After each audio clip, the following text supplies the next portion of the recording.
Greetings, traveler. Hey everyone, Season 14 has just been announced and it is going to be a massive patch again. Let's dive right in. We are going to have a new mechanic called Dark Gift. Starting turn 3, you can click this button to discover a minion and it's going to get a nice bonus, a Dark Gift. Now we're going to go over all the Dark Gifts soon, all the possible things you can get. But essentially how you can imagine this is in the beginning, the bonuses will be quite small, just a nice little boost. And as you wait longer with clicking this button, you will get a bigger reward. Now these bonuses are going to get better and better and better the more turns you wait. You can consider this a little bit like a Zephyrus hero power, where you can click it 3 times and then it's done. So you have to really choose when you want that bonus. If you have a great start, you can probably wait a bit longer with clicking the Dark Gift button and then get a more powerful reward later on your minions. And if you're in trouble early, you probably need to click it to stabilize. Aside from Dark Gift, we're also going to get a new keyword called Activate, where you can click this and then your minion has an effect that you can reuse every turn. And there's also a new pirate mechanic called Lockbox. Now we're going to dive in all of that real soon, but before I talk about any of these things, I want to talk about all the minions that have been removed and the minions that are returning, because it doesn't really make sense for me to talk about combos if I say, oh, it's going to be really good with Macaw, and then Macaw is out, for instance, which is actually the case. So we're going to quickly go over that. If you do not care, then just skip ahead. We're going to have a timestamp and you can see all the cool new mechanics right away. We're going to start with the neutral removed cards. So nothing too noteworthy here, like Moon Eater, Greymane were decent for stabilizing. Not a lot of people weren't playing that. Blaster is out, but we're going to see there's a new kind of blaster, so there's a replacement for that. And then Duo, that is probably the most significant neutral card that goes out. Wasn't in for that long, I think only 2 months now with anomalies, but super good card to have early. So yeah, big greed card that we're going to be losing. Then we have returning Motley Phalanx. This was actually a really dominant card when it came out, but it was a much bigger card. It was like tier 6, and I think it buffed 6/6 or 7/7 or whatever. And it was, yeah, it was actually really good. Now it's just a little nifty thing. You have it on tier 4. You can give it Reborn, you know, with a Scarab or a Prosthetic Hand. So it's okay. It's +2/+2 now. Then I already have some new neutral cards to reveal for you guys as well. So this is going to be an example of the activate mechanic, which we'll cover in a little bit. But essentially you just click this minion and then you pay 1 gold if it says activate 1, and then you activate its effect. So you're essentially getting a banana, but slightly better, because banana right now is 2/2. So yeah, I mean, that's decent. You're getting a 3/3, and then if you ever float a gold, you can just use it for a nice little buff. Fruit Vendor, same thing here, activate 1 and then you get 2 bananas, so these guys are a little bit similar. Now if this is golden, you get 4, so I can imagine this starts to become very interesting for a spell type build where casting spells is important. So it could be nice, especially if you have a bunch of spell power. All of a sudden this is a pretty good trigger where, you know, something like an evoker, maybe you can just click this and get 4 spells. So yeah, useful. Decoy Conjurer is a tier 2, and my god, this looks amazing, because very often on turn 3 you need a good way to spend 5 gold, and this is amazing because you can buy this for 3 gold, put it on your board, pay 2 gold, and then steal the highest attack minion in the tavern, which likely makes it, or at least makes it better than a random minion, because you are very likely to know what you're getting, and what you're getting is likely better than the alternatives. Not always, right? Sometimes you're going to want to steal a Patient Scout and it only has 1 attack, so that's not happening. But on average, should be quite a bit better than a Lasso, which is already a perfectly acceptable 2 gold play. And this is going to then repeatedly in the early game bail out your curve, because on turn 4, quite often what we want to do is sell a weak minion and then use a 2-cost spell like Chef's Choice. Now you can use this, right? You can use the Lasso, or especially if you say have a Shell Collector in the shop and you know that's the biggest one, you can steal it for 2, use the coin to level, all kinds of like fun little things. So nice early game card for sure. And then we have Tirail, which is activate 2. You set a minion stats to 40/40, which is twice what we have right now. Right now we have Perfect Vision, which is 20/20. Fun little joke by Blizzard. But now you get to do twice that, right? So for 2 gold, you get to make a minion 40/40. Now this is largely irrelevant later in the game, unless you're trying to manipulate your hand for like base skill, Time Warp, or Aviator. I can't even remember if Aviator's in. We're going to cover that later. Anyways, like I can see it being useful for that. Other than that, I think it's early game where you use this. Maybe on a magnetic, it could still be good, but you're still paying quite a bit. But early, it's great, right? So as long as you need the early stabilization stabilization, this is great. 2 gold for, you know, like plus, at least plus 30-30, right? Minions are rarely more than 10-10 if that. Like plus 30-30 for 2 gold. Very good to stabilize. So nice to triple into early. Will be super toxic if you triple into this early. Like, holy crap. You get this on turn 7, and then you have 2 gold and you pump something and it's 40-40 and it's like a cleave or a shield or oh. So yeah, disgusting early. Boom in a Box is the new blaster I was talking about earlier. So this has Taunt, and start of combat it's going to deal 3 damage to all the other minions. So I can't wait for someone to just gather a bunch of goldens here and just counter a token board where you're playing that. Now, the awkward thing here is that start of combat is not a multiplier. It's not end of turn, it's not Death Rattle, it's not Battle Cry, so you can't really use like a Drakari, Titus, or Brand to enhance it. So with Blaster, it was much easier to get a much bigger boom, so that is going to be a little bit of a tricky thing if you have a combo board that you really have to counter. Gatekeeper Amalgam. Whenever you cast a spell on this, it casts Misplaced T-Set. Now, we have already covered the removed neutrals, and Belinda wasn't part of that. And that is important because now, if you have a Golden Belinda, every spell you cast casts 3 times. Now, gems are spells, for instance, and gems are just targeted. So we also saw that fruit vendor earlier, the banana guy. If you get 4 bananas and you target that on the Amalgam. Now, this doesn't do that much until you realize, oh, I can just boost spell power. If you have a lot of spell power, the T-set suddenly hits a lot harder. So yeah, lots of options for cross-type synergy here. The Amalgam casting spells could maybe even trigger another unit, although probably not, because usually it's whenever you cast a spell, and this card says it casts Misplaced T-set, so I'm sure there's going to be some way to make this very fun with Belinda. Now we're going to talk about all the other types that are losing minions, getting them back, cards that are changed, cards that were returned. First up, we have the dual types. Prosthetic Hand is going from a tier 4 to a tier 3. That's not such a big deal. That just makes it a little easier to reborn. Quite often, this is because they do changes to the minion pool and just makes more sense to have it there. Fire Scale Hoarder is back. That is super nice. Whenever this minion leaves, I immediately miss it because it's so nice to have an immediate payoff for spell power. Now, we've seen this with a bunch of other cards, like for instance, Queen's Guard, this meta.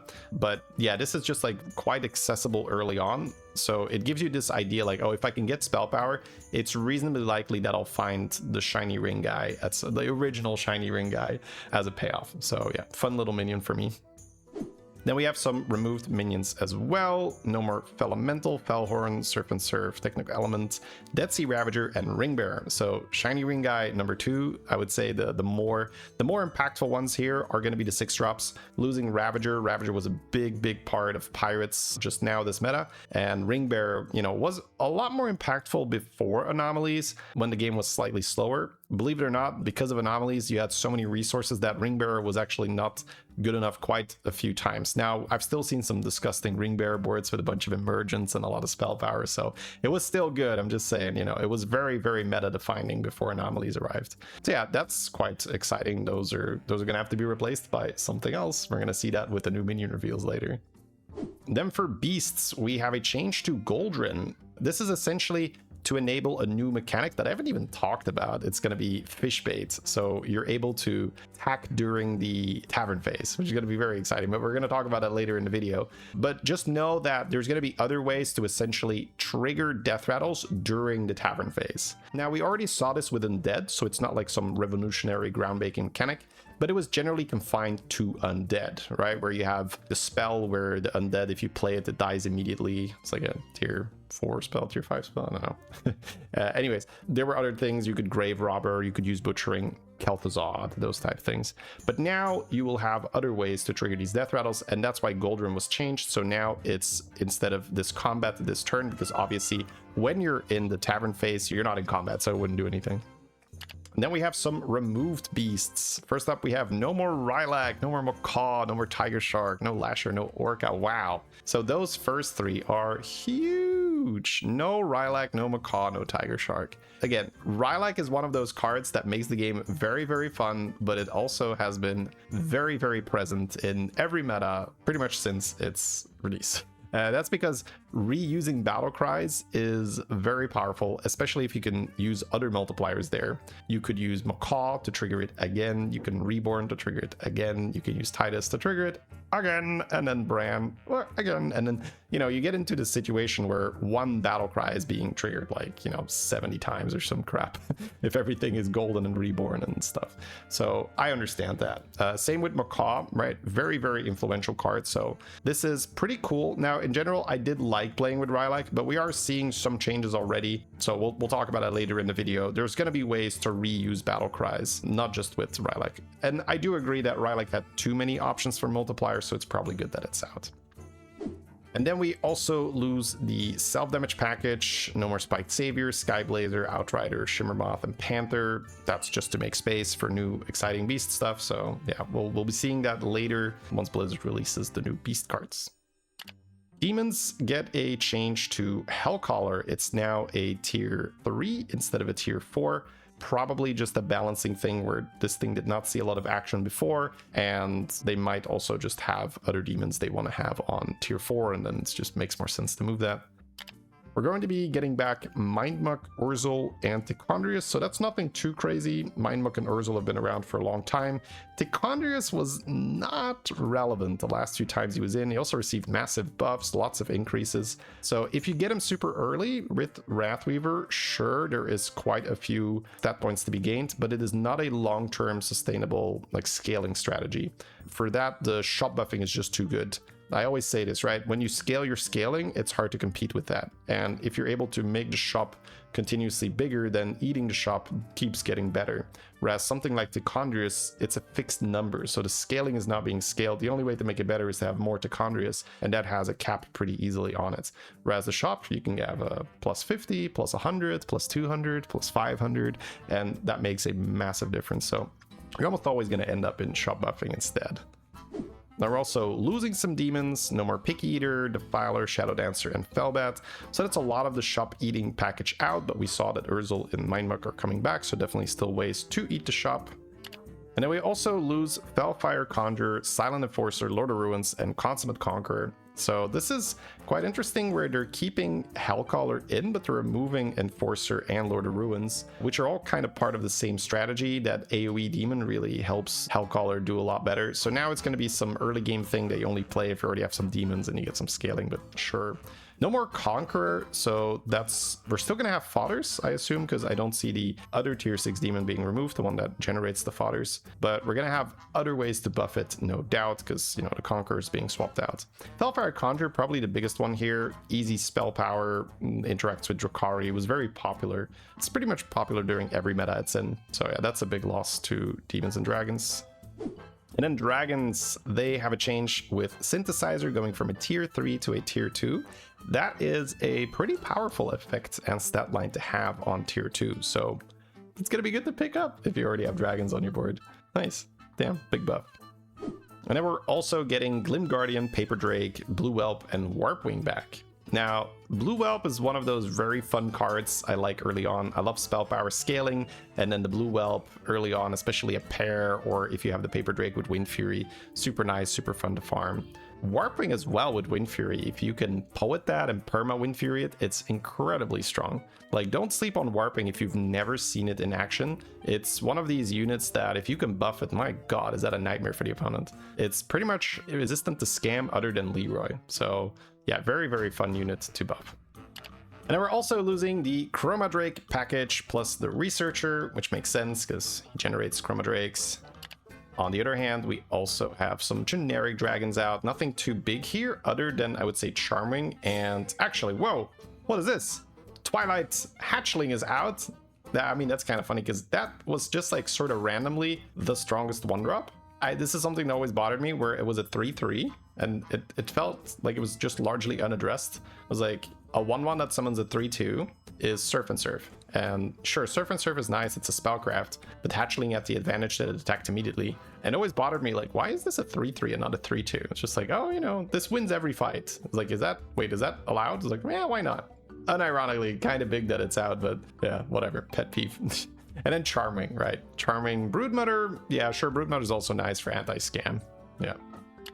And now we have elementals. We have a small change to wildfire, which is a wording change. That is because there is going to be a way to attack the shop with fish bait later on. In the video, I'll be explaining that. So it's been changed from minions to enemies, meaning that you don't cleave the shop when you attack the shop. It'd be hilarious, right? There's a minion you want to buy and then you cleave it, it's gone. So we also have some returning minions, Molten Rock, Crasher, and Frostling. Nothing too big here, just spamming elementals. That's the theme. All of these cards get better the more elementals you spam, so probably a little bit more emphasis on that. No more Dune Dweller, Leyline, and Fugitive. So Fugitive was also about spamming elementals, but Leyline, Dune Dweller more about buffing shop, taking advantage of that. So that's fair, swapping one type for another. Then we have Mechs. We have Mechanome Interpreter coming back, as well as Utility Drone, so more reward for magnetizing. Utility Drone was struggling the last few times it's been in. It was really good at one point with Drakari, and then a bunch of, you had Electron to put a lot of satellites on your board, but ever since Electron hasn't been part of the package, it's hard for Utility Drone to be that great, so we're gonna see what this season brings.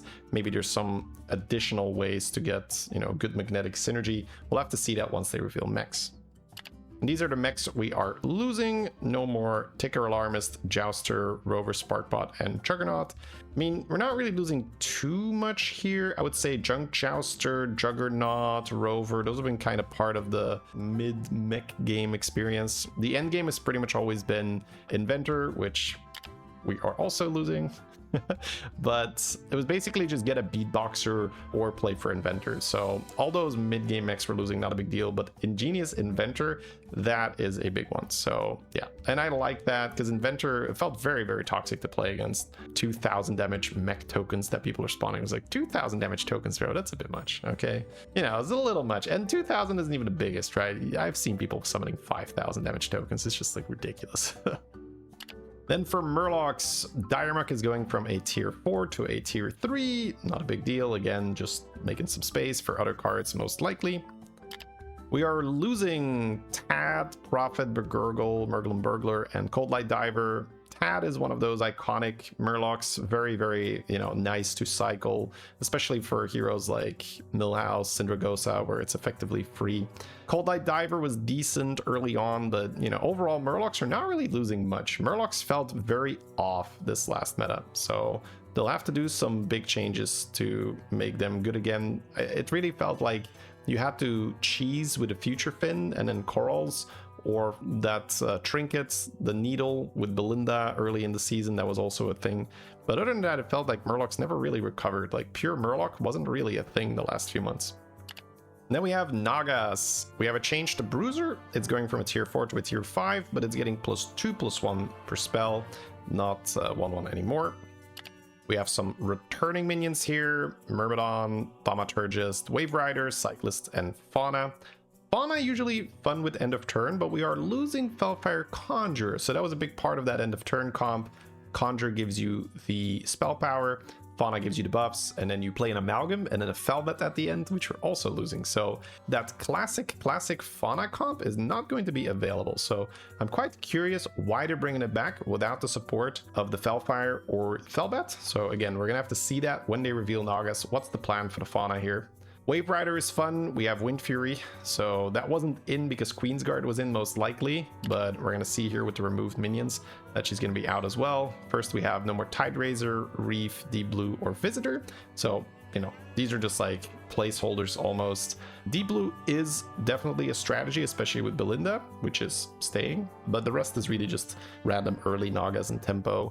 Visitor, very good tempo, but tempo nonetheless. But here is the big package of what we're losing. We're losing Emergent, we're losing Rogue, we're losing Matriarch, no more Queensguard. So this was like a big part of how we played Nagas, especially with Rylak with Queensguard, but both Rylak and Queensguard are out. No more Emergent, also no more Shiny Ring guy, which we've already seen in the dual types. So yeah, big changes, which is always nice, right? It's a big shakeup to how we play these types. For Pirates, Laureate is no longer a battle cry. Hallelujah. My god, the amount of times where you randomly generate a Laureate and then you play it on the board and you have to wait until it turns golden, and it's like, oh, So thank you, devs, because functionally it doesn't need to be a battle cry. Sure, it's a little worse for Bran because Bran can buy it early and then you have a free battle cry for your hero power. But other than that, my God, was it just a waste of time. So yes, overall a big W. Thank you very much, devs. Blade Collector has a similar wording change like what's the other cleave called? What's the elemental cleave? Whatever, elemental cleave. Damn, how can I not remember that? I talked about it a couple minutes ago. Anyways, this is because you will be able to attack the shop with certain conditions, so we do not want to be able to cleave the shop. Gunpowder Courier goes from tier 3 to a tier 4, which is so funny to me because Courier is like, I'm a 3, I'm a 4, I'm a 3, I'm a 4, I'm a 3, I'm a 4. It just keeps going back and forth. It's crazy. Corsair goes from 4 to 5, but has its buff increased. Again, these are like pretty small changes, mostly just to accommodate the pool, I would say.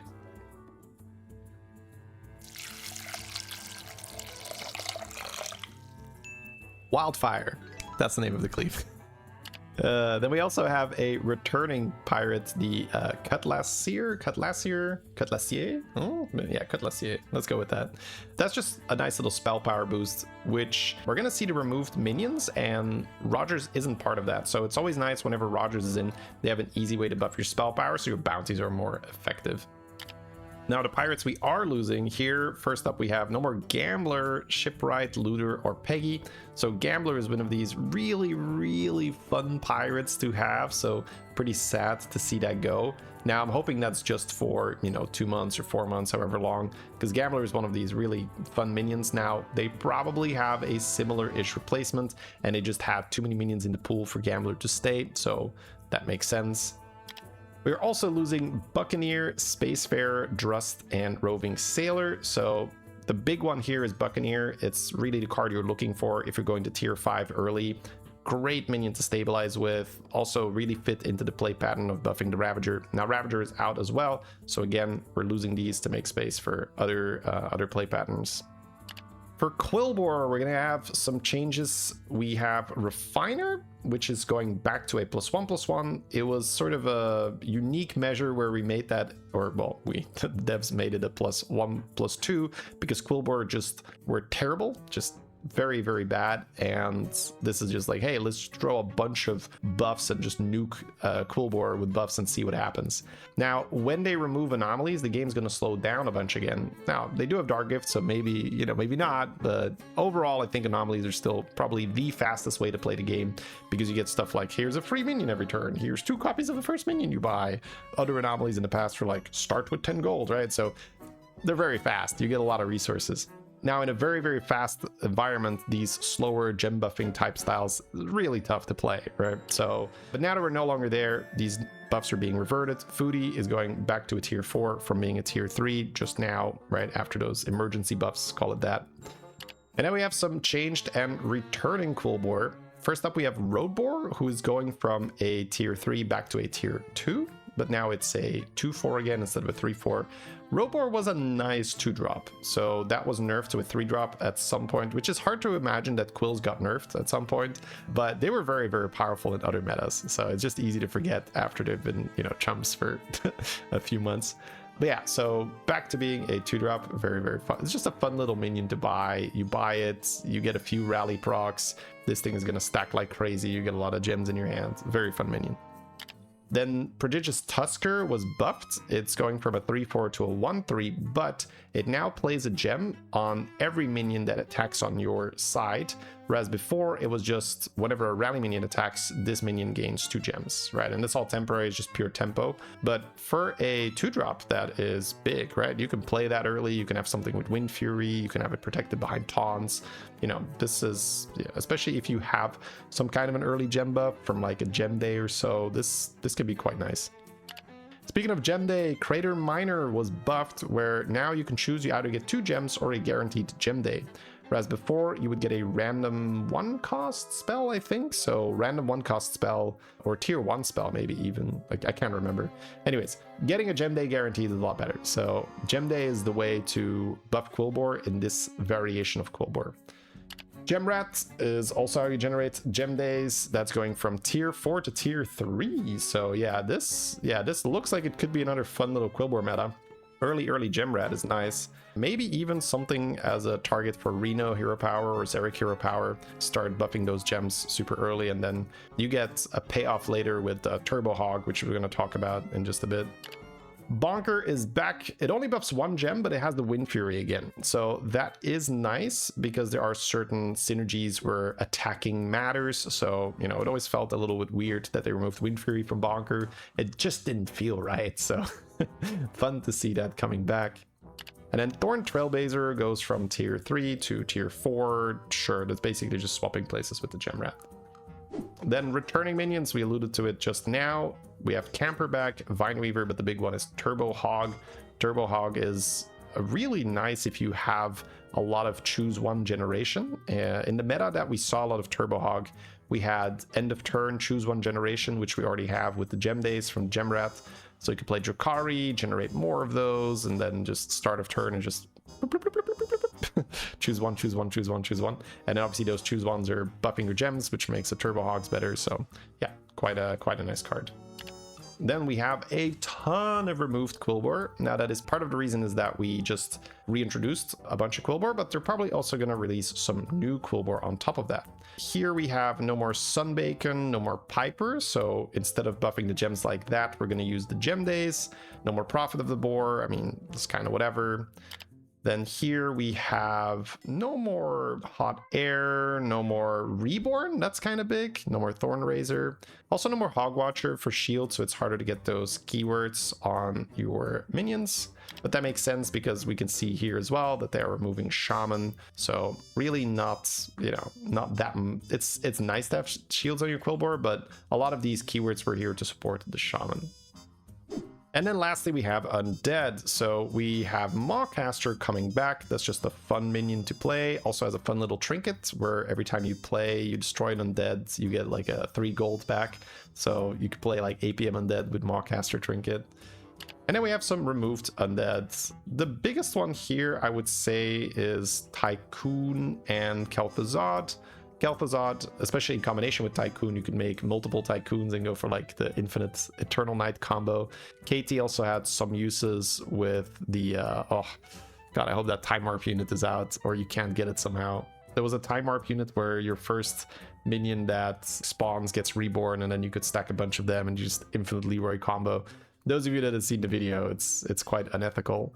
But without Kel'Thuzad, at least, you cannot copy it very easily. So you'd have to do something crazy like Voon with a Golden Drakari. It's like, anyways, probably not a concern anymore without a Kel'Thuzad.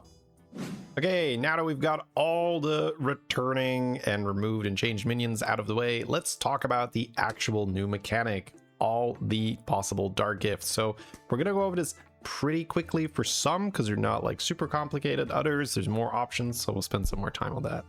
So our first one here is at the end of your turn, trigger this minion's battle cry. So that's already like a crazy one because multipliers, you can have a Bran and now the battle cry goes off twice or 3 times. You can have Drakari, that's another end of turn effect. So pretty silly. If you get this on value minions, you can essentially like fill your hand with stuff under the right conditions. So then you just start the turn with a handful of stuff. And then there's obviously like some stat gaining things, maybe some like magic fin options. Actually, I'm not even sure, it's probably not on a magic fin because you discover a minion that has a battle cry on it. But I mean, there's gonna be options. Like we also need to see all the new minions that are gonna be released. So I would imagine that this is one of the more powerful effects that's only available towards the end. Now I'm guessing that Blizzard is gonna publish something where certain effects are only available from, you know, this turn or that turn. Right now we just have all the effects available here for us, but yeah, we can imagine if it's a really powerful effect, it'll be only available later in the game.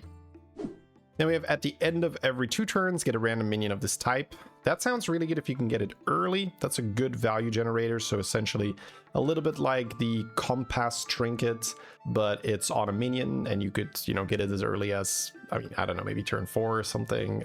Again, a lot of this is going to depend on when it's going to be in the pool. But if you can get this early, this is a great effect. Early on, value generation, extra economy, super useful.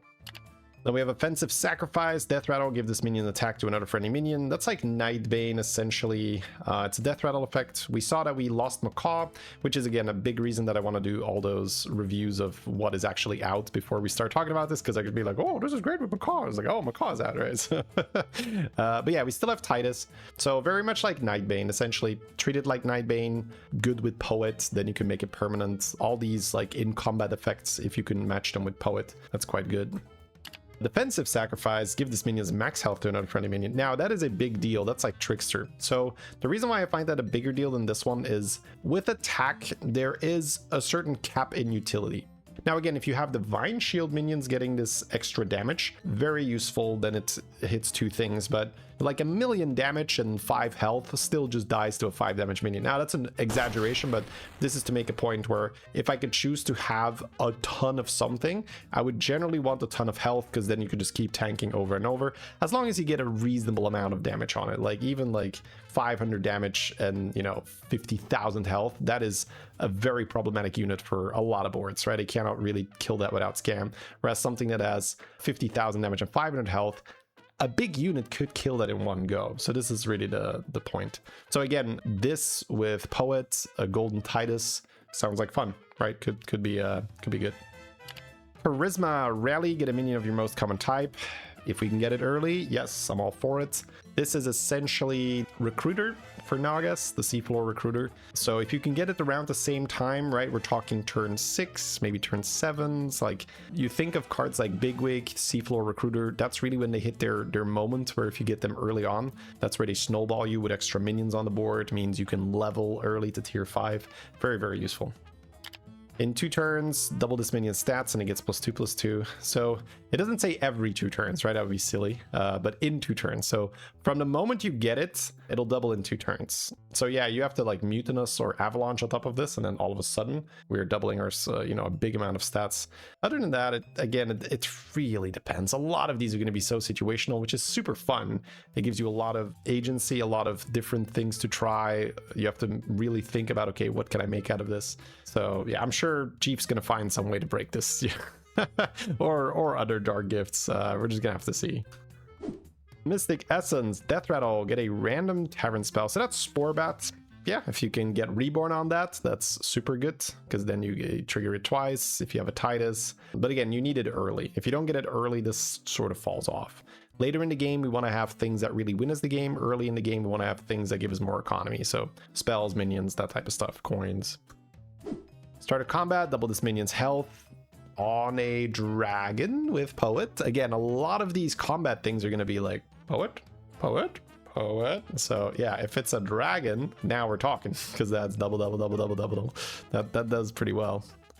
Start of combat, gain the stats of the minion to the left. Ooh, that one's really good. That's kind of like Immortal. Not quite, because Immortal does both sides. Like maybe Chameleon in a way. Chameleon for just the stats. But hey, that's still powerful, because it's a pretty good high MMR tactic to make just one really good minion, because, you know, you can get things to copy it, such as, you know, the Immortal, such as the Chameleon. But also it just gives you most of your stats on one minion, with more room to play Leroy's or Venom cards. And then if you have one really big guy and your opponent split the stats between 2 guys, you can value trade their guys and kill the rest with scam.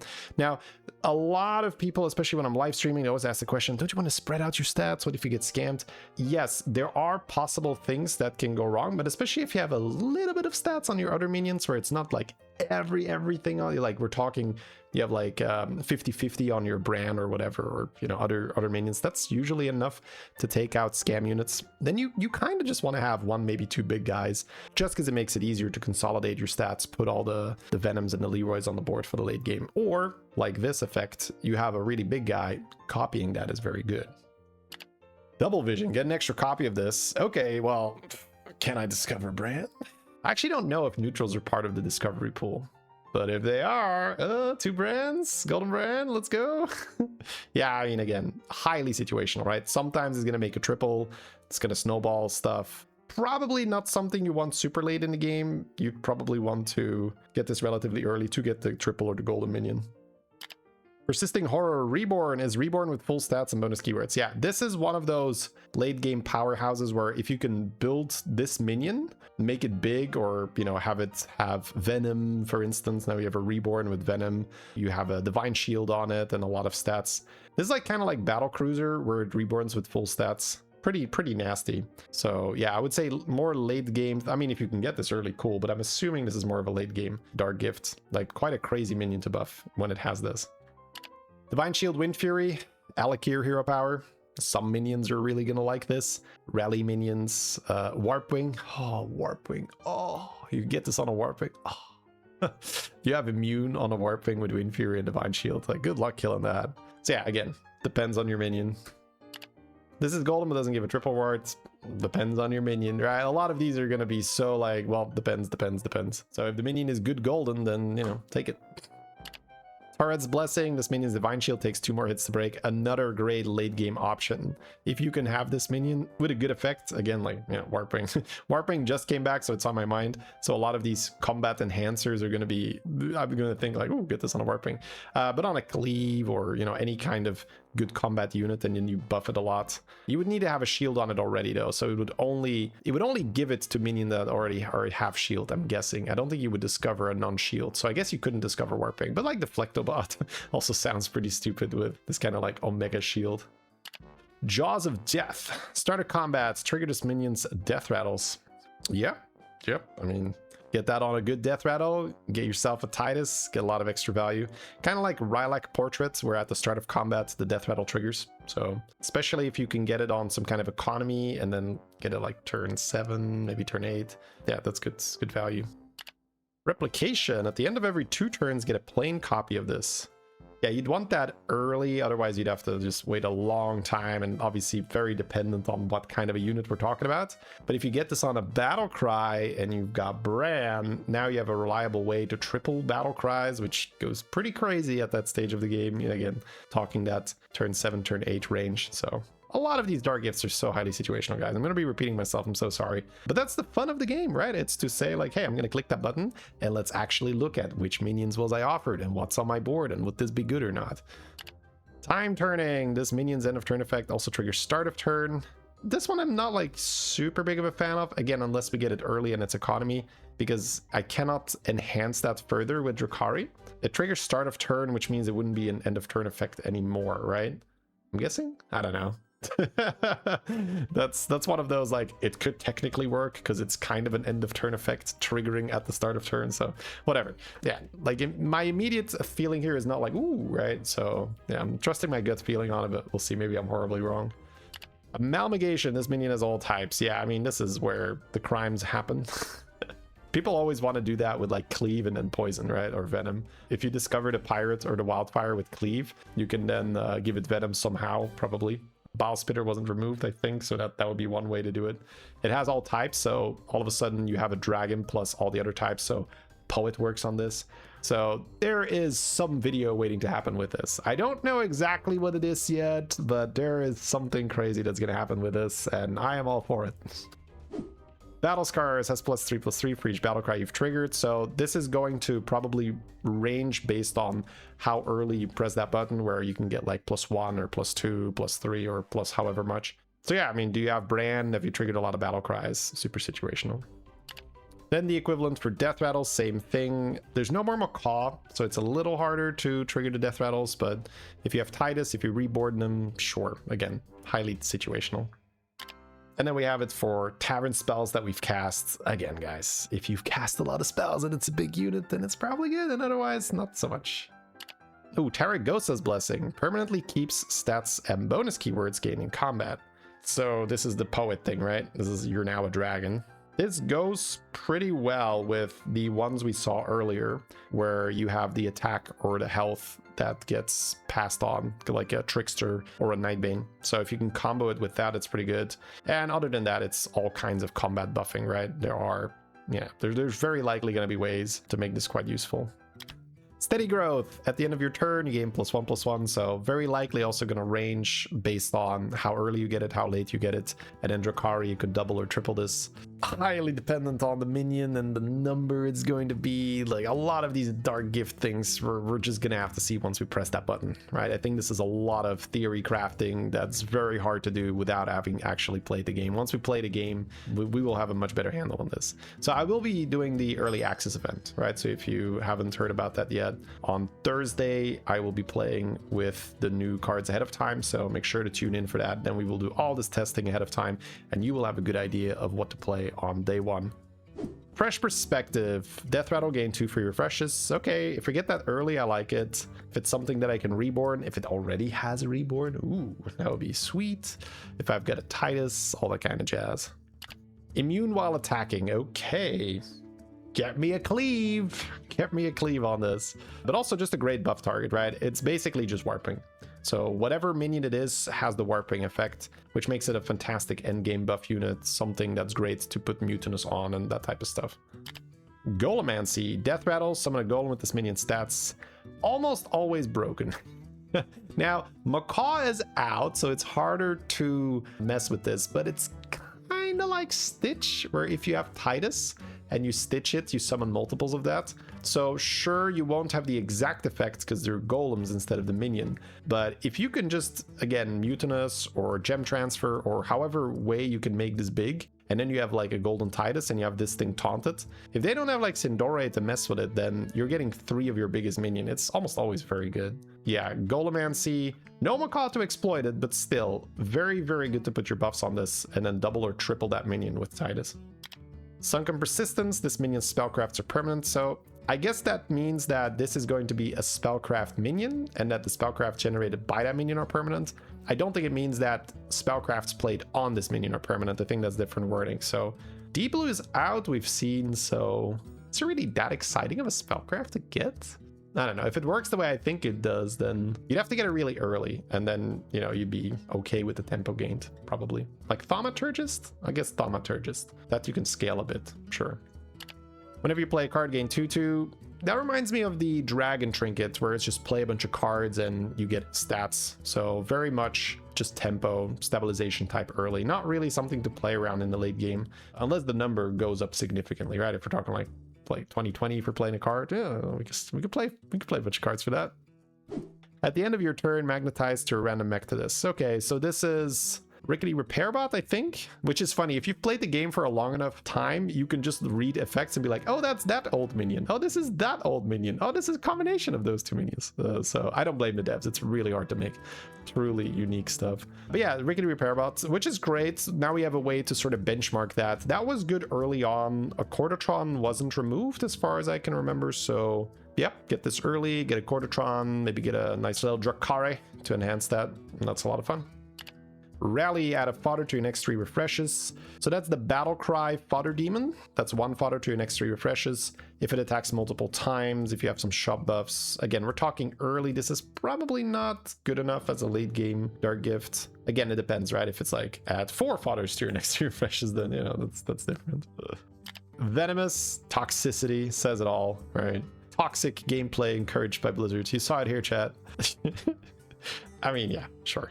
This is where I guess they have removed the blaster minion. They've removed cleave from the pools because they are going to make some exceptions. They're not going to have every dark gift be compatible with every minion because number one, that would make for a lot of very boring things if it's truly random because you get a lot of the like, why do I want it on this, right? So they're probably going to curate the pool a little bit. They're probably also preventing the truly outrageous crimes that would happen. So I'm guessing they've removed cleave, but I'm not sure. Never know. Start a combat, double this minion's attack. Okay, again, dragon, poets, I'm listening, right? That's infinite attack, not so bad. Get a little bit of health on that bad boy. Plus 1000 attack. Yeah, this is one of those fun things. This is probably where they're showing us like the range on the dark gifts, where this is probably the upper end where you can just discover something with 1000 extra attack. This is hilarious, right? So it goes from 1000 attack to +4/+4, which again, it's easy to meme on Blizzard and be like, oh my god, the balance, what is better, right? But it's because this thing is like really early, probably maybe turn 3 you dark gift and it has +4/+4, and this is like turn 14 or whatever stuff. I don't know. But having them next to each other is quite hilarious. But like, I don't know which one I prefer. 4 health is a lot, right? Okay, whenever you play a card, gain +2 attack. Early, really early. And even then, I'm like, nah, like, I like the one that gave me like 2/2 a lot more, right? I mean, no shit, you like gaining health instead of just attack? Yeah, and this one is health. So yeah, I'm guessing this is like super early stabilization type Dark Gift. Stealth, ooh. Again, if you can do neutrals and there's Titus in the pool, then hey, that's Stealth Titus, it's happening. Consanguinity, oh man, I'm gonna try this again. Consanguinity.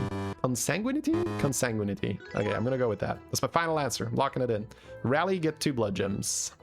Early, right? Yeah. Like late game Dark Gift, I do not want this, but really early. You're essentially a road boar, right?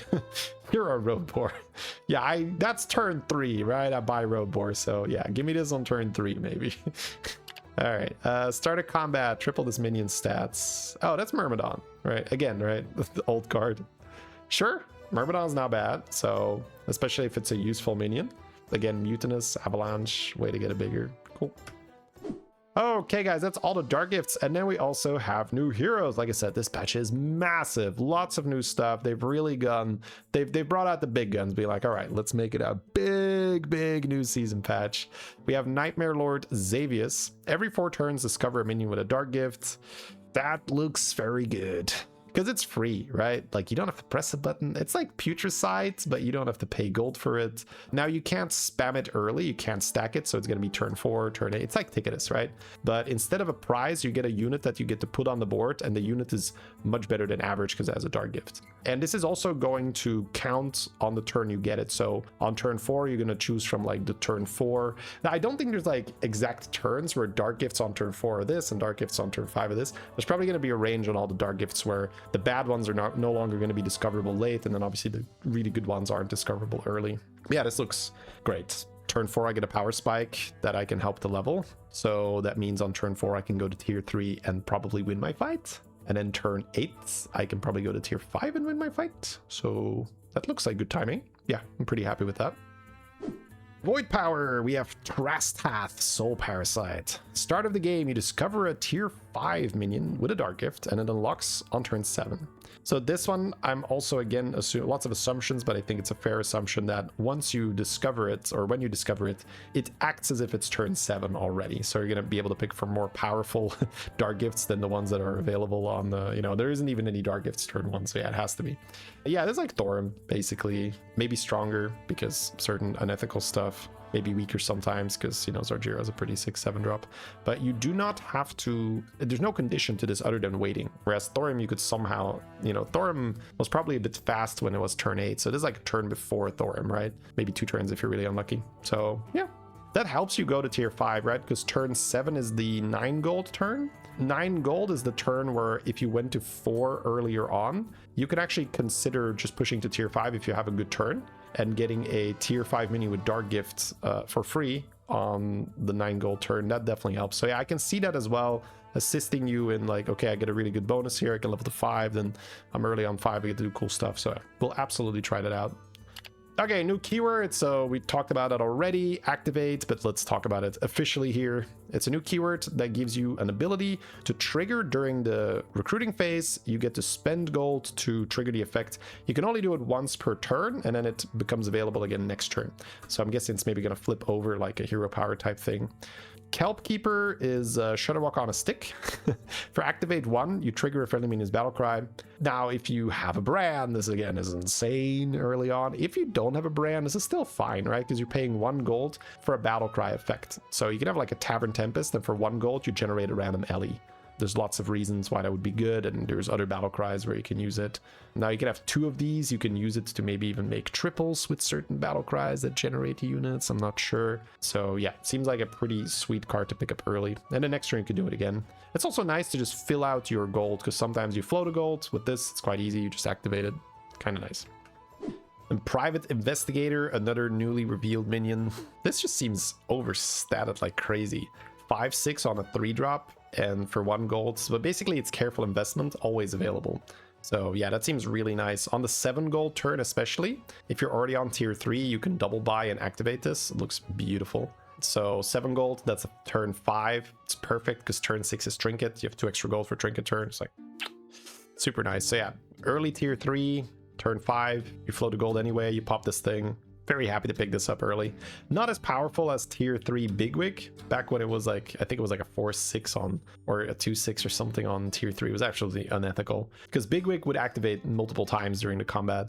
This is not as bad, where it's just, you know, +1 gold every time, but it's a 5-6, right? It's a good body to do combat with. Soul-Keeping Jailer, you can compare that to the spell that eats the shop. Sometimes you buy that and it costs 4 gold for only 3. This is 2 gold to eat the whole shop if you have a board full of demons. So, you know, definitely pickable if you have some shop buffs already. And then we have new cards revealed as well. So as you can see here, 60 plus brand new minions. So many of those to come still in the following days when we're going to be talking about all different types. But here are some that have already been released. Airballer, which is just fantastic. I love that, right? They just, I love how they have these little jokes with names, but yeah. So we have the Airballer, get +2/+2, and it improves your future ballers. So if you play Fireballer, Frostballer, it's gonna get +2/+2 on your Airballers every time. That's gonna ramp up like crazy. Now the thing is, Airballer is a tier 5, so it's much harder to spam this, but if you have a way to get this reliably, like, it's gonna be really big with spamming Fireballers and Frostballers. So excited to at least meme with that a couple times, and maybe it's just straight up really strong. Devilish Distractor, whenever you cast a spell on this, give minions in the tavern +2/+2 this game. Okay. So Belinda is still in. Gems or spells. So if you have like a golden Belinda on a golden Distractor and you cast 1 gem, it's +12/+12 to the shop. That's not bad. That's not bad. I don't know if that works exactly the way I think with Belinda. I think it still does, right? Because it says whenever you cast a spell, but you are the one that casts a spell. It's just like the Belinda says your spell casts like 2 times or 3 times. So sure, we'll have to see exactly how it works out, but it seems like a pretty fast way to buff the shop. Glambot, whenever you cast a spell on a mech, magnetize a 6/6 satellite to it. Yeah, similar here. Not as powerful as like Giga buffs to the shop, but it's a way to trigger magnetization, which is good with utility drone. It's good with Mechanome Interpreter. So if you have Mechanome Interpreter from early and then you have utility drone late, you can cast spells and really get your utility drone stats up. So sure. It's also tempo, right? 6/6 is a lot of tempo. So great to stabilize early, I would say.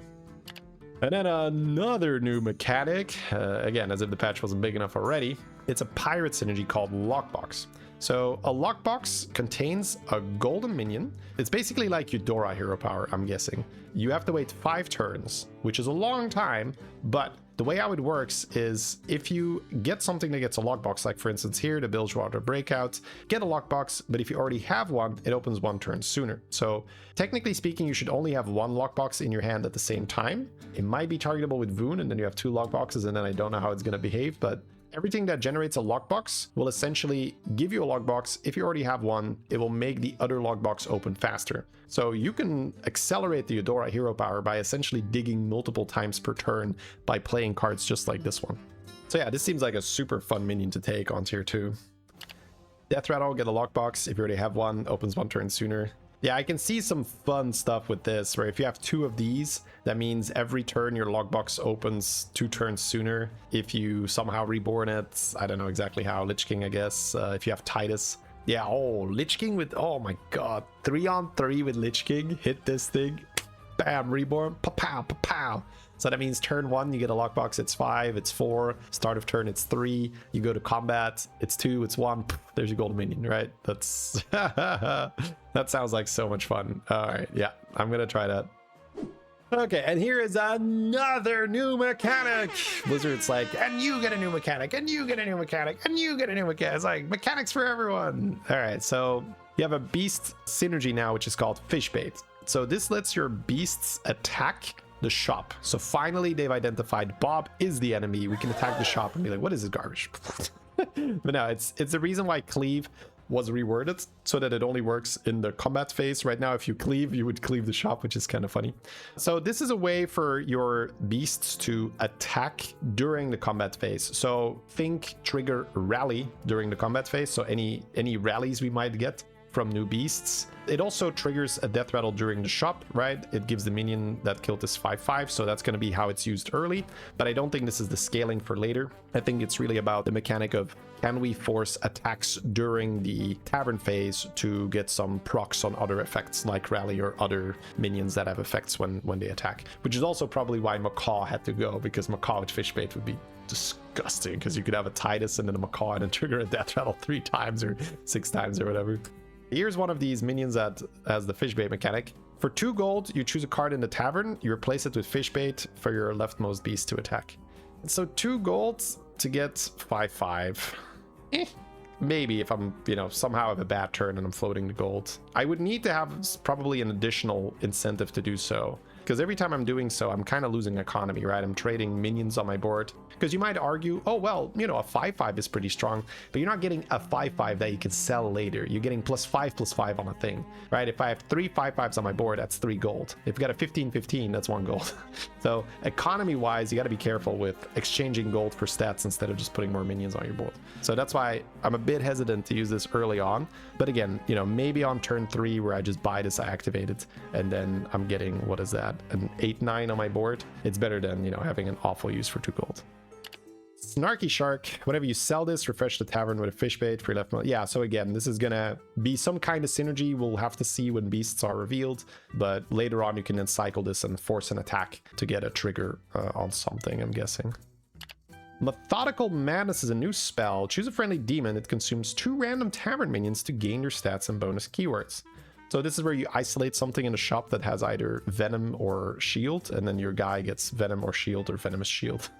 So I'm guessing that's the main use for this. Steel Divine Shield, sometimes Venom. Wind Fury, maybe, on certain things. Taunt is whatever. Stealth is not going to be in the tavern, right? Maybe Stealth, I don't know. But either way, those are probably the 2 big ones, the Divine Shield and Venomous. Mighty Dragon Breath. Give your minions 1/1. Repeat for your minions with Divine Shield. So the way to essentially look at this is it's like Azurite, but it can go off 3 times if you have Divine Shield Dragons. The play here is to get spell power and then have Divine Shield Dragons. And then let's say you have 10/10 spell power. This is 30/30 for all your Divine Shield Dragons. That's essentially how to interpret this spell. So spell power synergy, and then you want Divine Shield Dragons for multiple triggers. Repair Job, give a minion 4/8. Yeah, I mean, I would rather play a minion, so if I really don't have a good use for 2 gold, sure. Other than that, Weapons Forge, get 3 pointy arrows. Now we're talking more about spell spamming strategies, right? So especially with the Belinda, we've seen some utility with that demon that has like buff the shop for every spell you're casting. So if you have a Weapons Forge and you have a golden Belinda, that's 9 spells you're casting, right? So that definitely adds up quickly. Winner's Bread early. This is kind of toxic. Give a minion +2/+3. If you win the next combat, give another 4/6 at the start of turn. Yeah.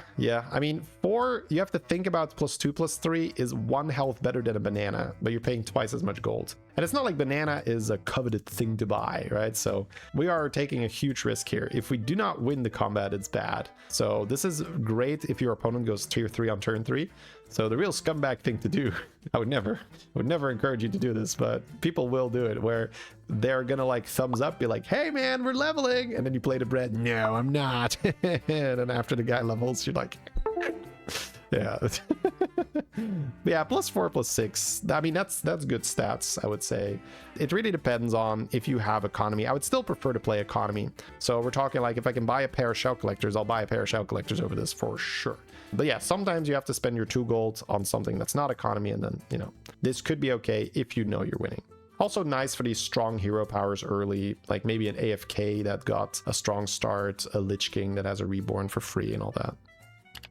Okay, we have another change to Venomous. That is essentially just so that it doesn't get consumed during the recruiting phase, because you will probably be able to put like Venom on an Amalgam, and then that Amalgam can get triggered by a Fishbait, and then you lose your Venom, and then you're sad. So this is to play around that. Very specific, but it would happen, right? It would happen on day 1, right? Somebody has a Venomous Amalgam, they attack a Fishbait, and they're like, hey, my Venom, right? So, fair.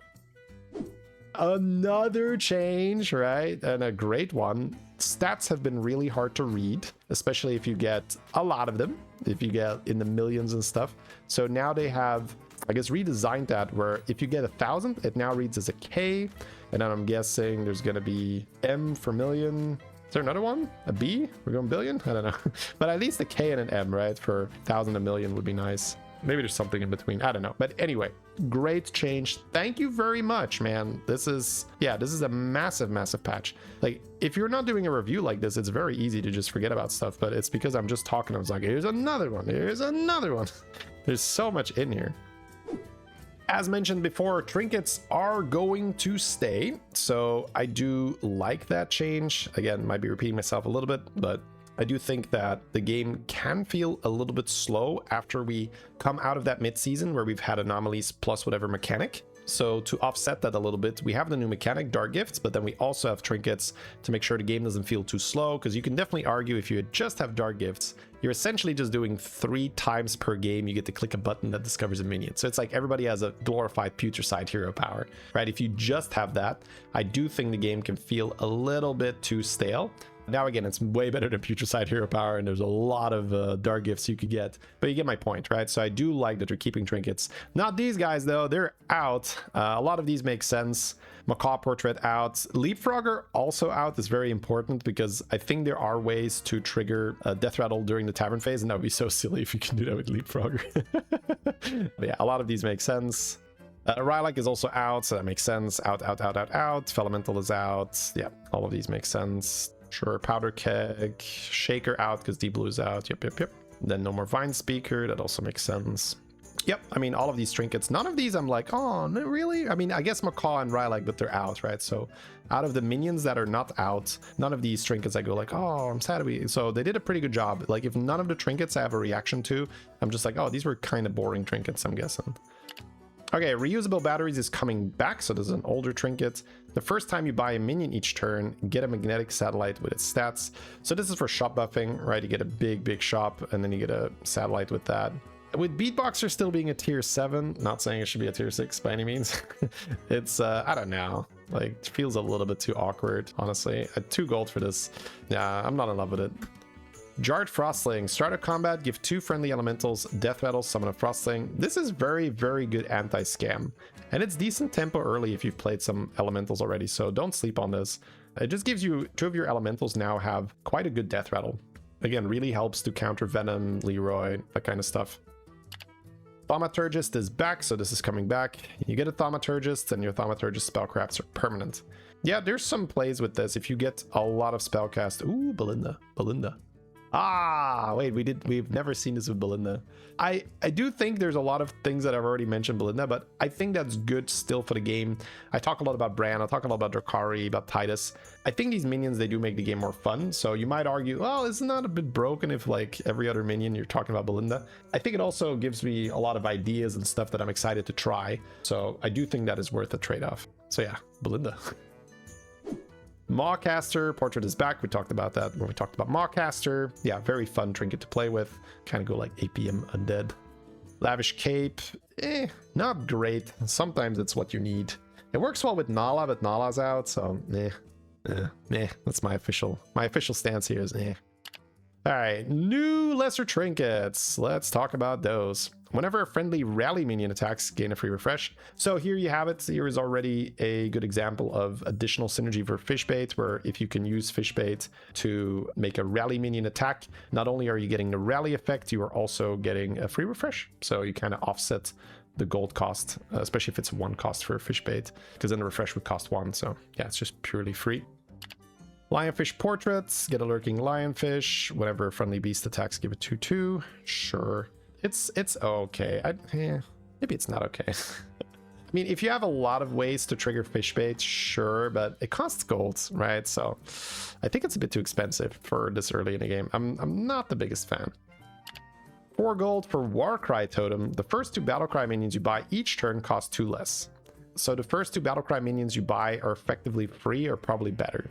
They're not 0 gold, but it's like the 1 gold from the Chillmere Mosaic thing, right? And that is a pretty high level trinket. That's a Greater Trinkets. So you get like 2 battle cries from Chillmere Mosaic, but you do have to roll them. With Chillmere Mosaic, you're guaranteed to have them in your shop. With Warcry Totem, there's no guarantee you can see battle cries, right? So keep that in mind. I think this heavily depends on what your shop already looks like. Are you playing Bran, right? Those are pretty big deals. Are you playing Shudderwalk? It's easier to triple then. Yeah, overall seems like fun. 4 gold is a lot, but depending on the shop, you can make that gold back already with some battle cry units. So I would say depends on the situation, but could be good. Dragon Skull, whenever you trigger a battle cry, give your left and rightmost minions 3/3. These tempo trinkets I'm not a big fan of, because when I'm taking them, it kind of means that I'm in trouble, because I would rather just take economy. So yeah, I guess if I'm in trouble and I'm gonna trigger a bunch of battle cries, sure. Other than that, not interested. This one seems fun though. Get a Plague Runner. After you destroy a Plague Runner outside of combat, get a plain copy. So you can give this Reborn, kill it off, and now you'll have 2. So very easy to triple, because every time you have Reborn and kill it off, you just make more. You can just butcher this. You can, you know, kill it off with whatever, and it just keeps coming back. It's like, here I am, here I am. It's like endless target dummy target for your butchering. So that seems like fun. Just like spam butchering on this. Death Whisper sticker. After a friendly minion is reborn, give your minions 2/2. Heavily dependent on the amount of reborns I have. If I take something like this, I need to essentially get a free pass to tier to 5. Otherwise, I'm not interested in these tempo trinkets. Like, it has to be so good that I can just cruise to 5. That's sort of the benchmark for me. Discover a tier 4 minion of your most common type with Dark Gift for 0 gold. Ooh. So turn 6, I get a 4-drop for free, and it has Dark Gift. I guess it really depends on how good Dark Gifts are on turn 6. Because you can argue there is that other trinket that gives you 3 4-drops. They're random, but this is Discovery. So Discovery is basically you get to choose between 3, and the other one is you get 3 random ones. So it's basically the whole Discovery. But it's not 0 gold, so okay. Depending on how you can use your gold, this could be a nice little pickup for sure. Spellcraft, trigger a friendly minion's death rattle. Here is another trinket that's kind of crazy. Now we can trigger death rattles during the tavern phase. Enjoy. So yeah, lots of synergy that all of a sudden opens up. I honestly just have to see this in action. If you already have a good death rattle on your board, you're more likely to take this, of course. I'm not really telling you very high level insights with that, unfortunately. After you cast a spell on a friendly minion, this casts it on another friendly minion. So we haven't covered spells yet, because I haven't really seen that, but I don't want to say no, but I have a very, very, very strong suspicion back-to-back won't be in this expansion. Yeah, that's the first thing my mind goes, like, oh, back-to-back, but I don't think they're going to let that stay for another expansion. So yeah, I mean, there's some synergies we've already talked about with spell casting, so I'm guessing if you have any of those. This, again, a lot of these I'm just gonna have to play with, guys. Like, it costs 0 gold. It's probably outside of some niche things a little bit too early to do this stuff. Generally, when I'm picking my Lesser Trinkets, I'm looking for money, right? So if I can make money with this, sure. Chef's choice, right? If I have a way to get Chef's choice, sure. Speaking of money, we got Glowing Crystal here. At the start of your turn, gain 1 gold for each different friendly minion type. So you gotta wait 1 turn, but you could be getting 4 or 5 gold every turn. That's good. Now, I can see the issue arrive where if you're still on tier 3, it's hard to level because you've just paid 4 gold. If you're on tier 4 and you pay 4 gold for this, you're not doing much with your gold right now because you have 4 gold left. Now, to be fair, you could say the same for, oh, what's it called again? The one that gives you like a lesser trinket every turn. Mystery box or cube, yeah.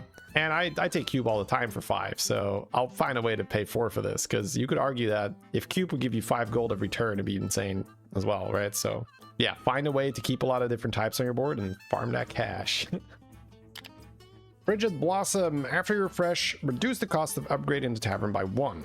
I would compare this to Bartendotron, or the Bartender Oil, whatever it's called. It's 3 gold every turn, and I don't have to roll for it. Whereas with this, in order to match it, I would have to roll 3 times. So this looks really good at face value, where you're like, oh my god, every time I roll, I'm going to power level to 6 so fast. But you don't want to be rolling that much early. So you get this on turn 6, where you don't want to roll. And then you go to turn 7, that's 9 gold. I'm rolling maybe once or twice on that turn, or I'm leveling to 5, which I won't be doing because I have Frigid Blossom, so I need to roll. So I don't like it. I think the oil is just way better because oil is 3 gold no matter what I do. I can level, I can buy units, I could roll. I'm getting a 3 gold discount. Here, I have to roll at least 3 times to do better than the oil. I mean, I guess the exception is I have a lot of free rerolls, but that's hard to get early. So sure, give me a lot of free rerolls and then fine. Very specific. If I can get that, hey, I'm on board. Give me a lot of free rerolls. Lockbox portraits. Get a lockbox. If you already have one, it opens 2 turns sooner at the start of each turn. Repeat this. So instead of 1, this one is 2 because it's the trinkets. Let's say you already have a lockbox in your hand when you get this. Then it's 2 turns sooner, and at the start of each turn, repeat this. So you kind of want to make sure that at the start of the turn, you already have a lockbox in your hand so that you get the 2-turn discount instead of putting a lockbox in your hand. Because there's other things that can generate a lockbox, but they also only reduce by 1 turn. So you want to use those effects to get the lockbox and this effect to accelerate the lockbox. I hope that makes sense. So this is going to be very dependent, right? I don't think you want to take this if you do not already have a lockbox. I think this would have to essentially give you the golden next turn, because then you're able to level to 5 aggressively, pull a 6 drop. Because after this, I don't think it's that good, but maybe you can squeeze like maybe 1 or 2 more goldens out of it early. So yeah, heavily dependent on the setup. If I have a setup that's already farming lockboxes, then sure. Gold mallets. At the end of your turn, give your minions 2/2, improved by golden minions you've played this game. So Aureate Laureate is a golden minion. So that's going to depend how many laureates have I played early on. That's probably the most realistic way this is going to give extra buffs. How much would I need for this to be like a great lesser trinket? 6/6 end of turn to everything, and then cruise to 5 probably. I think I'd need 3 golden minions. I think 2/2 is not enough. 4/4 is like nice, but not quite. Yeah, I think I want 3 golden minions for 6/6. Again, this is like pure feeling intuition. I'm gonna have to play. My feeling right now is I'd want 3. Glass of Perspective. Get a random, choose 1 card at the start of each turn, get another. So this is Quilboar, Turbo Hawk, synergy type stuff. It can give you Gem Day, which is not a minion, so then you don't get economy. Paying 3 gold and then they get like a gem. I don't know. Probably not. I'm probably going to pass on this. After you cast 15 spells, replace this with a random greater Naga trinket. See, these are fun trinkets. I like that. Yeah, like souvenir stand, trip vouchers. I love the greed trinkets where you can delay it for a bigger payoff. So I'll definitely be picking this one. This sounds like a lot of fun. After you cast 3 spells on minions, gain 1 gold. Huh. So I have to target it, or if it's an AoE, I guess if it's an AoE, I don't really play it on minions, right? So technically, if I have Golden Belinda, I can just APM. I get 1 gold. Now, that's talking about Golden Belinda when you are on your turn 6. That is bad play, but one can't help but wonder. That sounds like a video idea, right? You go like infinite with gems or something where you just gain a gold every time you gem. Yeah, if you have a spellcraft setup and you can trigger it at least once per turn, right? You can trigger it on that turn, so you're paying 0 gold for it. Then you're getting 1 gold for it that same turn. You use that 1 gold to like level, buy a good unit or something. Yeah, I'm down to try. And then like you survive and you get a Belinda, you get double triggers, like pop, pop, pop, pop. Money, money, money, money. We get a baller trinket for lesser one, but instead of a baller spell, you're getting half, right? You're getting 1 fireball or 1 snowball. So that seems like fun. Demonic Bloodletter. Whenever you cast a tavern spell, give minions in the tavern +1/+1 this game. Shop buffing trinkets generally don't do well early on. Again, it's not money. I do love money, right? This is money. This is money. This is not money. I would need to have a payoff for eating the shop already, and then I would just be desperate to like buff the shop, and then later on you can still use this quite effectively, but I think I would prefer to skip. Whenever a friendly demon consumes a minion, also gains a bonus keywords. Yeah, it's so early. Again, that's a problem. Like, this is not what I'm thinking about on turn 6. So yeah, I'm passing again. Even at 0 gold, I think it's too long term. I need immediate payoff. Inductive Gyro Blade. At the end of your turn, get a 4/4 magnetic satellite. Improves by each tavern spell you've cast this turn. Tavern spell. So like realistically, what I'm getting an 8/8 at the end of the turn, maybe a 12/12. Now I'm guessing that will triple because I'll get 1, then 2, then 3. So you're playing it to get a 6-drop reward from it. And then you just get a end of turn, you get a thing. It costs you 2 gold. Yeah, I would probably pick it just for that, right? It gives me a minion end of turn, and then that's going to turn into a triple. But how long do I have to wait for that? End of turn 6, I get 1. End of turn 7, I get an under. End of turn 8, I get my triple. So turn 9, that is a Greater Trinket turn. I get to cash in my triple. That does not sound that good. Now we add Drukhari, and now we triple much faster. Now it's kind of like a Moonsteel early on. But it's not improving on its own like Moonsteel. I have to be casting Tavern spells. Might still be a bit too slow. Now we have Defensive Shell. The first minion you play each turn gains Divine Shield. That's kind of like the Time Warp Elemental that gives shield. Not gonna remember the name. Editor magic on screen somewhere. This is pretty nice with Underdog. But again, that is long term, but you could technically do that as a bit of a cheesy play. If you know that it is a lobby with no tokens, so let's say Undead and Beasts are out, you can consider taking this and just like play 2 Divine Shield Underdogs, and it's like really annoying. Like Shielded Underdog is such an annoying minion to fight early on and late, right? It's just an overall very annoying minion. So I could see it like a bit of a cheese pick in that regard. Emergency Gear Blade. At the end of your turn, cast Repair Drop on your leftmost mech. Even with spell power, I mean, sometimes you take it because you need it for tempo, but my stance on these things is always the same, guys.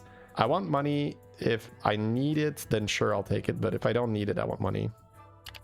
Flighty Portraits. Get a scout. After you cast a Tavern spell, give your scouts in your hand and warband 3/3. Meh. Pass, honestly. Ooh, new Greater Trinket, Wolfhead Flail. At the end of your turn, trigger all friendly death rattles. Okay. Drukhari, and then some value death rattles, some tempo death rattles. I'm sure we're going to be able to make something cool with this. Light Feather Sticker, start of combat, give your rally minions Divine Shields. So this makes me think we're going to see new rally beasts, right? Almost has to be, because we have this whole fish bait mechanic. Now we have a trinket that literally says, give your rally minions Divine Shield, and it's a beast trinket. So yeah, we have to wait to see what those are to really evaluate this, but likely quite good. It's also a Greater Trinket, right? So Insurrectionist's Blade, at the end of turn, trigger all friendly rallies. Quilboar with Sanguine and Drukhari could be cool with this. Like, that's a lot of gems you're gaining. You have Sanguines on your board with Drukhari.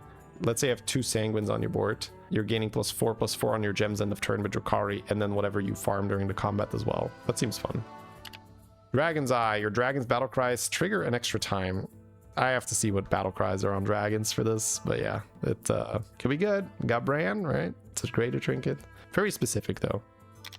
Eternal Portraits. Get a golden Eternal Knight. After a friendly Eternal Knight dies, your Eternal Knights have +4/+2 this game.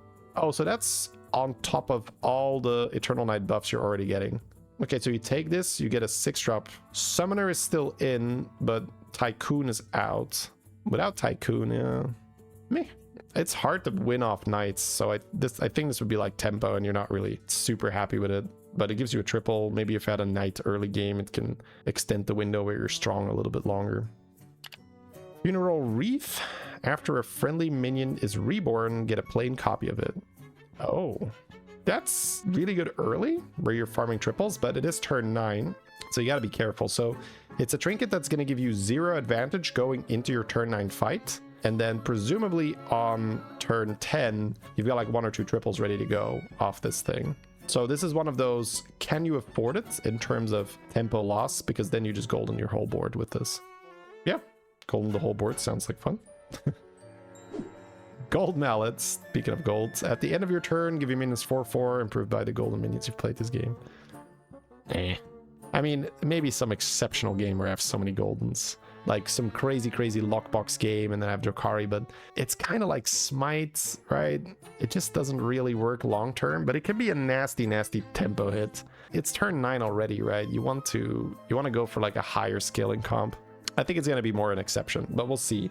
You can trigger it multiple times, right? So it can be 20/20 with a Drukhari. That's 40/40 to the board. Big tempo, yeah. Big tempo. Maybe you just take that to be safe and you get like top 2. But gaining like 40/40 or even like 60/60 end of turn is not going to be enough to... Well, I do have to be careful here, because I think that this is also shaped by the games that I'm witnessing when I'm spectating like super high level players, or when I'm playing my own lobbies even.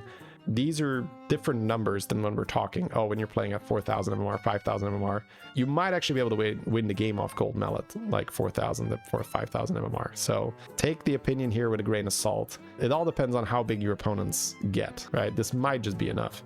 But I think for the higher level of play, it's not going to be enough scaling. Glass of Perspective, golden one. Get 2 random choose ones at the start of each turn, get 2 more. Well, here, funny enough, this could be better because here getting the economy isn't that important anymore. This is more, do you already have Turbo Hog or not? If you don't have Turbo Hog, I don't think you can take this. If you have Turbo Hog, then sure, let's go. You get some more buffs with that. Your choose one cards have both effects combined. Ooh, permanently, all of them. Yeah, that's obviously highly dependent on your situation, but if you're generating a bunch of gem days, yeah, that's, I mean, and then you have some value spells, I'm totally down with that. Wax Lands, discover a tier 7 minion with a dark gift. Oh, yeah, I mean, I'm gonna have to take that one for content. That just looks like it could be anything, right? Beatboxer with something, right? Zargira with something. Now, Zargira, it's tougher. I was thinking certain dark gifts can be like more Zargira spells, but I don't think so, right? But yeah, I mean, it's a tier 7 minion, so let's go. Start a combat, double your left and rightmost Naga stats. So Myrmidon sticker, yeah, sure, if you need it. And then you add some scam, right? You have like 2 big minions and some scam. Cyclist portraits, get a showy cyclist. Your showy cyclist's death rattle gives permanent stats. Oh. Now, there's no more Macaw. Again, we have to keep reminding ourselves for these like Goldrin type comps where it's proc a death rattle. But yeah, Titus, trigger this during the tavern phase. If you have that trinket, that you can trigger it during the tavern phase, it could be good. I'm down to try, yeah. It really depends how much economy I have and how many spells I can cast. Now we have Escapee Portraits. You get a Golden Enterprising Escapee, and your lockbox opens 2 turns sooner. So your lockboxes open 2 turns sooner means it's 3 turns on all the lockboxes, I'm guessing? Or if it's just like a one-time thing. I'm guessing it's going to be every loot box is now 3 turns, because at this stage of the game, spamming goldens, you really need a way to get stats, so it's this like whole golden thing. And then the escapee is, after you spend 5 gold, get a lockbox. If you already have one, it opens 2 turns sooner, but that's the golden version, which you do get. So on turn 9, if you're spamming that and you're really doing this lockbox thing, there is this golden strategy, but that is another trinkets, right? So you can't have both unless you have like a trip vouchers or your buttons or something. So you're really just spamming triples at that point and random golden minions. That feels like such a cool way to die, where you're just spamming like, look at all this money and goldens and I don't have a real comp. I don't know what I'm doing. So probably that, but maybe there's some really, really cool stuff we can do with this. Honestly, this is so different from anything I've played already that I'm just gonna have to see it. Maldraxxus Dagger, 6 gold for a Greater Trinket. Discover a plain copy of a minion in your warband with Dark Gift. At the start of each turn repeats this. Oh my, I can see why it's 6 gold. Damn. So this thing farms triples for you, and it also gives Dark Gift to those minions. Yeah. Can't wait to play it. This sounds like a lot of fun. Could be a bit slow where you end up dead, right? Could definitely be a bit slow, but if it's not, you have a fun game with this. Honeycomb Ring, your tavern spell is given extra +1/+1. After you cast the spell on a minion, improve for this turn only. So yeah, there's so much Belinda stuff where you can cast spells. This is like that Murloc where you play a bunch of Murlocs and you get spell power. It's for 1 turn early, but 1/1 per spell cast can ramp up so quickly. There are just certain situations where you can just cast so many spells, right? We're talking you have Brand for economy, and then either some Quilboar, you're casting gems, or Nagas, you're casting spellcraft. So because this doesn't say tavern spell, this is just say whenever you cast a spell on a minion, your tavern spell is given extra 1/1. So it's just a lot of spell power to then end the turn on, you know, Azurite or the dragon thing that triggers 3 times that we've already covered, shiny rings, right? So yeah, seems very specific, but could be cool. Spear of Memory, the end of your turn, get 2 copies of the last tavern spell you cast. Might be a bit late, but like Baller Spell with Drukhari here could be really fun. You get Baller Spell, end of turn, you get 4 of them with Drukhari. So there's some exceptions here. Yeah, that one I think is a very, very specific but very good situation to take this. Multi-layered shields, your tavern spells give an extra +1/+2, improved by each different friendly minion type. So it's going to be a flat boost on my spells by, let's say, I have 4 types, +4/+8. Are we taking a Greater Trinket 4+4+8 on our spells? We probably don't, right? We take this if we're desperate, I think. If we're like, my god, I need spell power, I need it right now. Because it works with that amalgam thing where you're casting a bunch of spells and it casts the Menagerie Jug spell thing. I don't want to take this. I think I want to have higher cap on my trinket. Amplifying Essence. Your elementals give an extra 1/1. After you play 5 elementals, improve this. That sounds like fun with Brand, Tavern Tempest, generate a bunch of LEs, mana surges. You have to be in a good spot to play this, but if you are, then this could be very fun. So looking forward to trying that. Then if you return, get an 8/8 magnetic satellite, improved by each tavern spell you've cast this turn. So again, you would need a Drakari, you would need to cast a bunch of tavern spells. And even then, like, how much are we getting here? I cast 10 tavern spells, I get 80/80, I get 2 of them, I get 160. Yeah, I mean, that's numbers, I guess. It's like more of a defensive kind of game where I'm putting it on Deflecto bots and I'm hoping that's enough for top 2, probably not winning. Not excited by it. I might be wrong. Maybe there's a way to cast way more tavern spells. I hope I'm off on this, and that is like so easy to cast so many tavern spells, and then all of a sudden you're getting like these giant satellites. Blood Fury Shield. Whenever you cast a tavern spell, add a fodder to your next refresh. You have to cast a tavern spell, not a spell. So you add that 4-drop demon that whenever you cast a spell on it, it increases the shop. That's kind of synergy, but it has to be tavern spells. But I'm guessing there is some kind of synergy where if you're playing that golden 4-drop that buffs the tavern for every spell you play on it, and then you have Belinda, and then a way to generate spells, and then you cast a bunch, then you eat. But you'd probably still rather have the tier 6 demon that generates a fodder every time you sell a minion, because it's just easier to do that than to cast a bunch of spells. Felsteel Cleaver. After you cast a spell on a tavern minion, a random friendly minion consumes it to gain stats. So I have to cast a spell on the tavern. That's almost for like elementals. Like you buff the shop and then you have like huge elementals that you can eat sometimes, because it's easier to buff elementals than to do like a flat buff on the shop. I can see it for that, where you have like certain huge minions and then you can just cast this and eat it. Flourishing Frostling in particular is going to be huge in the shop, right? If you already buffed elementals and you're playing a bunch of elementals. So maybe a bit of a specific cross-type synergy here. Secret Schematic. After you buy a mech, get a random tavern spell. So it doesn't say off the tier, right? So it's just a random tavern spell. Mechs don't really buy that much though, right? It's like not... You don't associate mechs with spamming cards. But you do get a tavern spell, and we do want to cast tavern spells as mechs. But then again, I can't have the Schematic and the Gyroblade as the same, except if I have buttons or trip vouchers. But I guess if I have these two together, then sure. Assembler Portraits. Start a combat, magnetize auto-assembler to all your mechs. This is just funny to me. I mean, it's huge tempo, right? Suddenly it's automatons out of the wazoo. There's no more Inventor, and thank God for that, because this would be so toxic with Inventor. Without Inventor, you're working off purely the automaton stats, and that's generally not high enough to win the lobby. But Giga Tempo, right? Like, if you've been playing automaton, and then you get this, and then you have your next opponent on turn 9, they have a bad time, right? Suddenly everything is automaton on your board. And the ones in the back might summon multiples, because you already have automatons on them. So then you just put your other mechs in the front, the ones that don't have a good death rattle already, and the ones that already summon automaton, you put them in the back to get more value, especially if you have Titus. Yeah, big tempo here. And then finally, our last new trinket is Cookie's Stirring Rod. Stirring Rod, Stirring Rod. After you play 5 Murlocs, get 2 random tavern spells. Yeah, I mean, Bran, Primal Fin. No more Tad. Tad is out, harder to cycle. And it is 5 Murlocs, not 5 minions, so... harder to do, and 2 random tavern spells. So you have to think about that's basically that dragon that end of turn gives you 2 spells. So you can trigger that during the tavern phase by spamming Murlocs. I'm not sure if that's actually enough to go infinite. Probably not, right? But yeah, it's a nice little bonus if you already have Bran and you're pumping out a bunch of Murlocs. But I don't know. I'm not really that sold on it. My god, that was a lot. And that's just day 1. This isn't even everything, guys. We still have to go over all the new minions of all the new types. That's crazy. If you appreciated that, please do, you know, like the video, give us a sub. I know it's a bit cliche, but there's days and days that go into this process. Like, you have no idea, chat. Like, especially big shout out to the editors. Tons and tons of hours and work put in. We do it with love. We really appreciate it. So, as always, if you have anything that you remarked about the video, ideas for comps, things I missed, or just, you know, some cool stuff, type it in the comments, because I do read each and every single one of them on these types of videos. All right, chat. See you next time. Have a good one.